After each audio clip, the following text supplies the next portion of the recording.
l'islam en 3 minutes ou presque.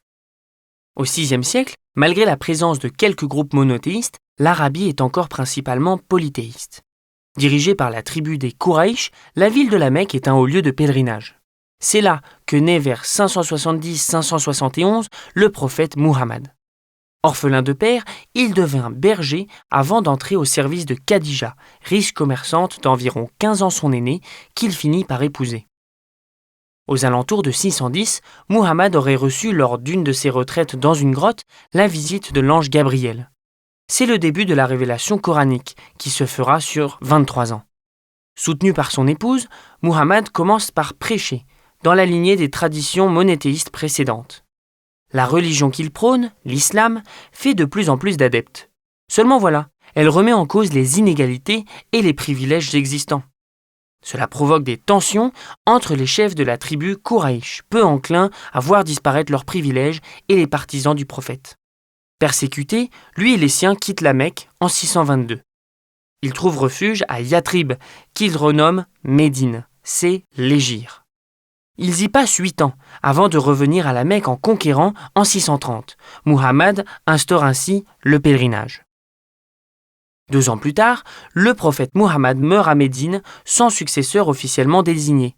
Cela ouvre une période de conflit interne autour du choix du nouveau guide politique et spirituel des musulmans. Ceux que l'on appellera ensuite les chiites estiment que c'est logiquement à Ali, son cousin et gendre, de prendre la succession de Muhammad. Mais la majorité des chefs tribaux estiment qu'Abou Bakr, l'un des compagnons du prophète, est le mieux désigné. Il devient le premier des 4 califes dits bien guidés. Aujourd'hui, les chiites sont surtout présents en Iran, en Irak et dans plusieurs pays de la péninsule arabique et d'Asie centrale. Les sunnites représentent quant à eux 90% des musulmans.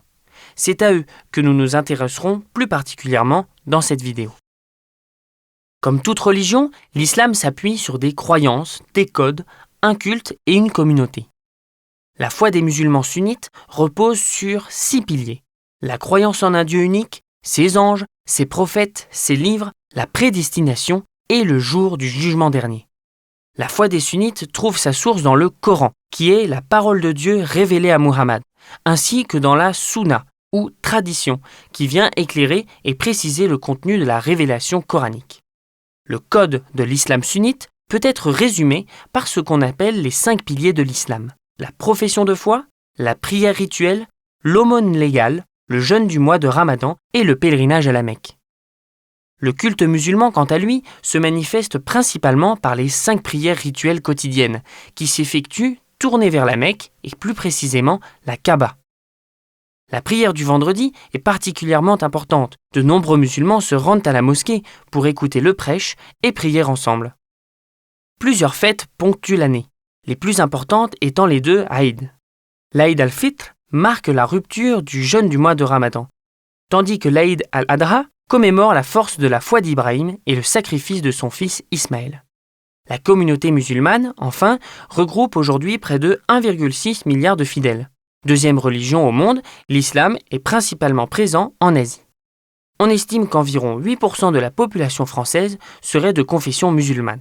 En France, le principe de laïcité permet à tous les citoyens, quelle que soit leur conviction religieuse, philosophique ou spirituelle, de bien vivre ensemble. Chacun peut ainsi mettre ses convictions personnelles au service d'une société plus juste, plus respectueuse et plus inclusive.